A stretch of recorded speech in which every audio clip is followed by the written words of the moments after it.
Sono a Mezzovico e qui con me c'è Norman Granz, il grande produttore ed impresario. Hello Norman, how are you? Well, I'm all right, thank you. I'm so glad to have the chance to talk to you here for the show that Ella Fitzgerald will perform tonight at Mezzovico Stadium, right? I would like to know, how long have you been manager of Ella? Well, I became her personal manager in 1953, I think it was. It's almost 25 years ago. But prior to that, she worked on my Jazz at the Philharmonic concerts beginning in 1949. So, how long have you been manager of Ella Fitzgerald? well, I became her personal manager in 1953, which means that I've managed her almost 25 years, and prior to that, she worked for me on my Jazz at the Philharmonic shows since 1949, so I suppose we've been together almost 30 years. Almost 30 years. And how many singers beside Ella how many singers and jazz performers you had the chance to be impresario? Well, I recorded for many years Billie Holiday, who also did some concerts for me, and I did several concerts with Sarah Vaughan, beginning back in 1946, 7, and 8. Anita O'Day has recorded for me a great deal, and let's see, what other girls? Helen Humes, I did some things with also many years ago. I just recently recorded an album with Ray Charles and Cleo Lane of Porgy and Bess. So I have that album, and it's really something. You like it? Well, I'm glad that you do. I think those are all the girl singers I worked with offhand.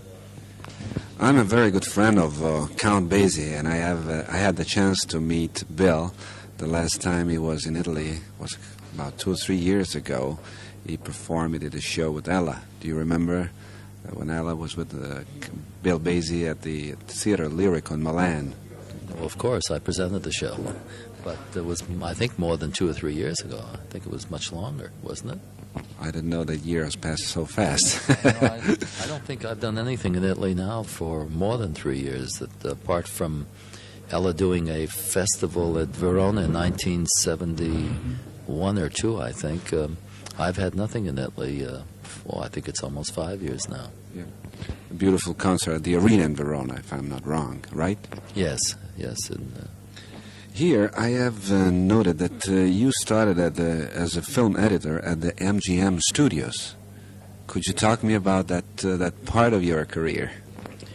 Well, actually, I started at a small independent studio called General Studios as a film cutter, and then I went to MGM and I worked on their foreign films as an editor. I guess I was an editor for a couple of years. I also worked at a company that made the trailers that tell you about films coming.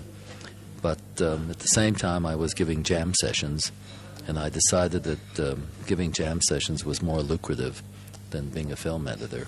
So I finally gave it up. Could you tell me about the show that Ella did at the Uris Theater with Frank Sinatra in New York, let's say last year, was it? Well, it was also Count Basie. Well, it was really a very simple show. It's the kind of thing that they did the year before at the Caesars Palace in Las Vegas. Basie's band played a few numbers as an introduction. Then Ella sang the rest of the first half of the concert, and after the intermission, Frank sang, and then brought Ella back, and they did some duets together, and that's really all the show was. It was really a concert more than a show. And I do remember very well the rendition they did together of The Lady as a Tramp. It was a very good duet, as I can say. Yes, that's a song that Sinatra sings very well. It's, I suppose, one of his trademark songs. Tell me, in the air, a couple of, let's say, 2 or 3 years ago, maybe 4 years ago, there was a plan to do an LP with Sinatra and Ella Fitzgerald together, but that LP has been canceled. Could you tell me the reason it has been canceled or why they never get together? Because I know that they did so many things together on television, on shows, on on cabaret and something like this, but they never had a chance to do an album together. And it's a pity for the collectors, for the Sinatra and Ella Fitzgerald fan, that this summit never happened. Well, it was really many, many years ago when I owned Verve Records and Ella recorded for me. Sinatra was then recording for Capitol Records. He used Nelson Riddle on much of his great albums, and I also had the opportunity to use Nelson with Ella on doing the Gershwin songbooks. And so I had the idea of putting the two together, but it was a question of contract differences. Capitol wouldn't let Sinatra do it, and of course I wouldn't let Ella do it for Capitol, and it just never happened. Finally, in 1960, when I sold my company to MGM Records, there was talk at the time of having Ella record with Sinatra, who by that time had his own company, Reprise Records. But I guess the companies just never got together on who would distribute the product, and nothing much came of it. Finally, some years after that, they tried, and they did a couple of sides in the studio, but it really never worked. And so the whole idea has been shelved, and I doubt that it'll ever happen. Do you think it'll never happen again? I wouldn't think so. I mean, again, there's a question of Sinatra doesn't do too much recording now. He records, of course, when he chooses to, but he's under contract to, I think he's under contract to Warner Brothers, or perhaps it's Reprise, but it's the same family. And Ella, of course, is under contract to my company, Pablo. So I don't know that if these things could be worked out. And I think musically, too, it may be just past the moment when it really should have happened, when everyone was at his peak. Yeah. Talking about jazz now, what do you think about the jazz in America and in Europe? Do you think that Europe is more, how can I say, is more keen about jazz than the United States, or vice versa? Or do you think that jazz is, I mean, it's growing, it's getting the youth beside all that stuff they're putting out now, like they call it pop, pop music? Do you think that pop definitely replaced jazz, or do you think that jazz will be something for the young people nowadays, or it's going to remain something for the people of a certain age? Well, you asked several questions. I'll try to combine them all into one observation. First of all, jazz, I think, is a kind of music that's listened to quantitatively, is best compared to classic music. They're both very special, and they both have people who like them, and who are very loyal and faithful to each of those two musics. Classical people usually stay with classics most of their lives, as do jazz fans. The advent of rock, not pop. Pop really has nothing to do with jazz. Rock is more to do with jazz because of the rhythm. Initially, jazz always was dance music, and when changes happened in jazz, that the beat wasn't as primary as it was initially, young people turned to rock, which was an easy and simple kind of music to dance to, and which harmonically was even simpler, so there was not too much to think about, and the lyrics were also quite banal and quite simple. And it was really modified blues. That's all rock essentially is. So people liked it, and you'd go to discotheques and you could dance to it. But this had nothing to do with whether someone liked jazz or not, in my opinion. Lately, however, people, I think, are getting bored with simple rock, and there have been all refinements of rock to the point now where rock is beginning to adopt jazz forms, which is evidence that it recognized that it was wearing its welcome out for young people. The idea of pop, in the case of certain artists like George Benson, the guitar player, singing pop tunes as he did, that's a new phenomenon, but essentially it's still jazz-rooted. So I think that young people, particularly people of university age who are turning to jazz, at least in America and I suppose in Europe as well, it's because they're looking for something that will keep their interest, because rock and pop finally are beginning to, well, not to bore them, but are becoming usual. The very fact that there's so-called crossover jazz, which really is jazz employing the devices of the electronics like the guitars and the other Fender equipment, is evidence of an attempt to try to infuse into rock and pop some of the jazz forms. Norman, another question, then I'll let you go because you're pretty tired after all this trip. I would like to ask you this. After the, unfortunately, death of Duke Ellington, we have Bill Basie, and Errol Garner is dead. Bill Basie, Ella Fitzgerald are the only two pillars of the jazz nowadays. When they will, Ella will stop singing and Basie will stop playing, what do you think will remain of jazz? Well, first of all, they're not the only pillars of jazz. I mean, you have several musicians who make important contributions, people like Dizzy Gillespie and people like Oscar Peterson, and there are a lot of other musicians that make important contributions to jazz.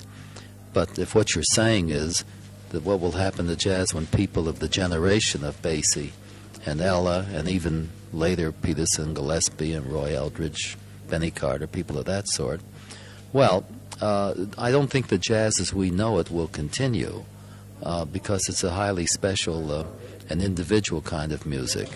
But jazz in some form will continue. It simply will go through the transformations that anything goes through when time changes.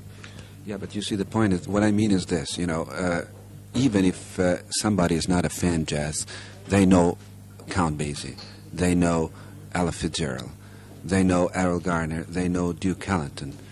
But only the people who are well into jazz know about Roy Eldridge, know about Dizzy Gillespie. Do you know what I mean? Yes. So I don't know, because Dizzy Gillespie and Roy Eldridge are known only among the jazz fan, the real jazz fan, not among the normal people. You know what I'm talking about. So don't you think that would be a good idea just to try to have to push people like Roy Eldridge and Oscar Peterson to let them know to the average people too? Well, I don't think that I think you're speaking maybe from what you experience in this part of the world, but it's not really true.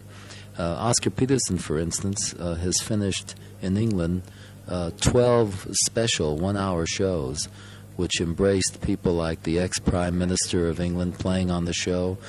He had as a guest Twiggy. I mean, it was, in effect, a popular show, and it was viewed in England by 30, 40 million people, so that it isn't really, I don't think it's accurate to say that the average person doesn't know these people. You must remember, with all the trips that these musicians make around the world, there are a lot of people in Japan that know Dizzy Gillespie, and there are a lot of people in other countries that know them besides the jazz fan. And in any case, when you have jazz musicians like Herbie Hancock, who sells 600,000 or 700,000 copies of an album, I wouldn't think that that's pure jazz fan that's buying the album. I think it's people who are in the broader stream of things. The same can be said for other jazz artists like Chuck Mangione and Chick Corea. I mean, they're not selling just to jazz. Besides which, you have an awful lot of television throughout the world that shows these artists. So I think the average person may not be as well acquainted with them as they are with Ella and Count Basie, but then Count Basie's been around for a good deal longer than these people have been around. It's just a question of exposure. With all respect to Duke Ellington, and I managed Duke for 6 years, Duke Ellington never in his lifetime began to sell a thousandth of the records that the Beatles sold. That doesn't mean people didn't know Duke Ellington, but that's only because he was around for 60, 70 years. But I wouldn't say that his popularity as a figure was evidenced by people really coming to the concerts and seeing him. I mean, if he played take Milano. If he played the Teatro Lirico and sold out the Lirico, that's only 2,000 people. But Santana or the Beatles would sell out the stadium to 100,000 people. So I don't think that people knowing jazz artists quantitatively is any different from who knows how many people know Richter and Rubinstein and Horowitz. There aren't that many people know them. Not as many people as know, what shall I say, Liza Minnelli. I mean, but I think it's a wrong comparison. Not many people know Rolls Royces as know Fiats. Or not many people eat caviar or eat pasta. I mean, it's a question of what is quality and what is special. What I mean to say is I don't think that jazz has to be measured in the same popular terms quantitatively that we look upon people in show business. I think that the contribution and how special it is what's permanent, the same as in classic. Well, I thank you. What are your plans for the future now? Well, I've formed a new record company. I sold Verve, which was, I guess, a very important quality company in its lifetime, to MGM, which is a big conglomerate, and they, I don't think they did too much with the label after I sold it. They broadened its appeal from pure jazz to other things, but they didn't really do much to extend it into jazz. It's really a company of reissue primarily.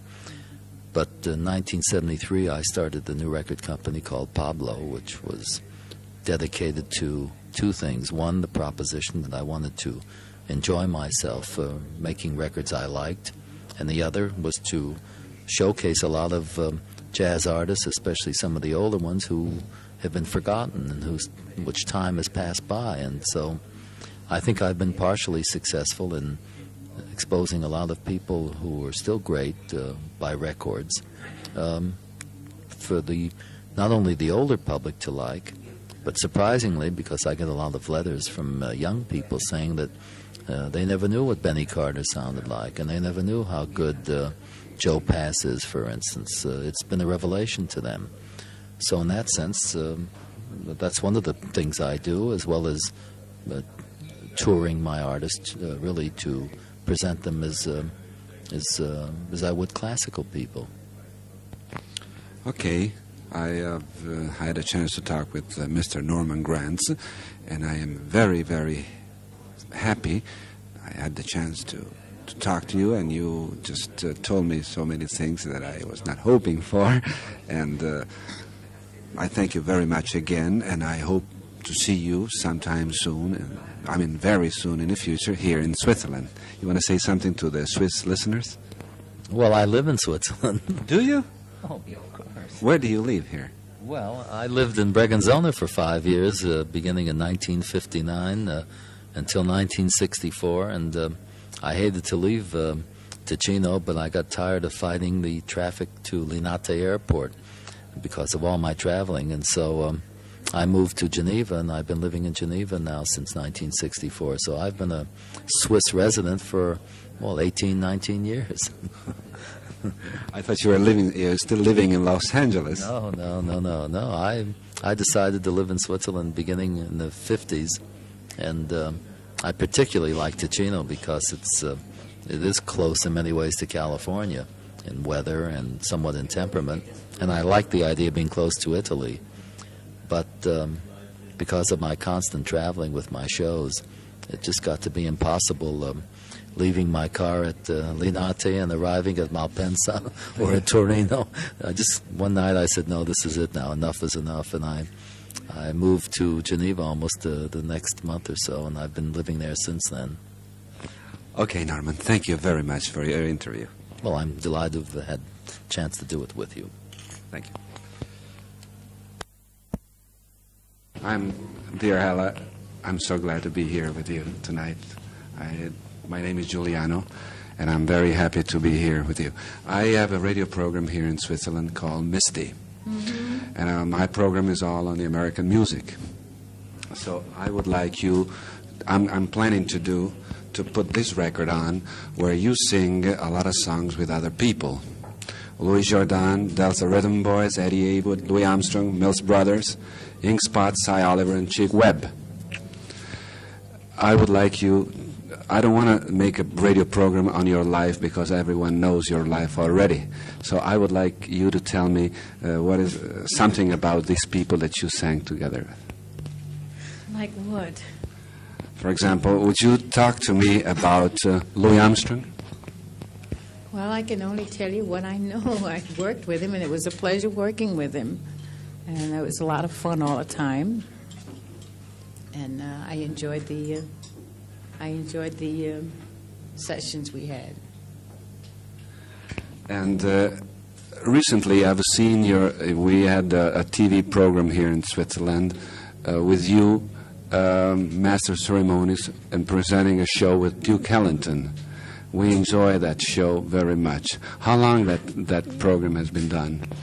Oh, that was done about, I think it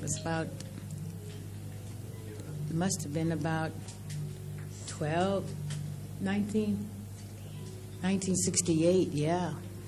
We got the program too late here. Well, they still repeat it in the States. It's been repeated over and over and over. Could you tell me how was the sensation when you performed at the Uris Theater in New York with the Bill Basie Orchestra and Frank Sinatra? Always a ball, because they are two people that I love, respect, and I just love Count Basie so much, and I love that band, and working with him is. It's always a ball, and working with Frank is a ball. We just had such a good time. There's no jealousy. Everybody just seems to enjoy each other. I would like to know, what do you think about modern music nowadays? I enjoy some of it, and I think music is like everything else. It's like fashion. It changes, and some of it you like, and some you don't, and I think it's all into what people like.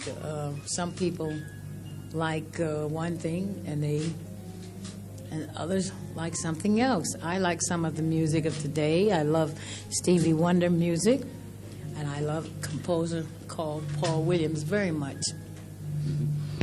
Do you think that you're going to put some of this modern music in your repertoire? Oh, yes. I do feelings, and I do things like the Brazilian songs, and I do a number of Paul Williams and Stevie Wonder songs. And I also do jazz, and we should say that, yes, jazz is something that is featured a lot. Well, jazz is still alive and great. Right. And more popular, much more popular now than ever. And we like you very much to be here in Europe. And when was the last time you were here in Europe? 2 years ago. In fact, no, I'm wrong. Last year we were here. We did a couple of television shows. One in Hamburg, and I think we played. We passed through a couple of cities. A couple of cities. Yeah. Do you do a television now in America? Once in a while. Once in a while. Yeah. Okay, I don't want to take your time because I know you're tired and you have to show it on tonight. Well, so I hope I'm not that tired. You mustn't say I'm tired. No, well, I mean you're tired because you had a long trip, and that's what I mean. But you got adrenaline in your blood, and when you get on the stage, you can do everything. I know that. Don't say that yet. I'm not stanka. Okay, Ella. I thank you very much. It was a pleasure to meet you again, because I do remember very well we went to eat together in Milan. Do you remember that in the restaurant? Milano. I love Milano. And Well, thank you very much again, and I hope to be able to meet you someday soon, okay? Thank you. Thank you. Bye, dear.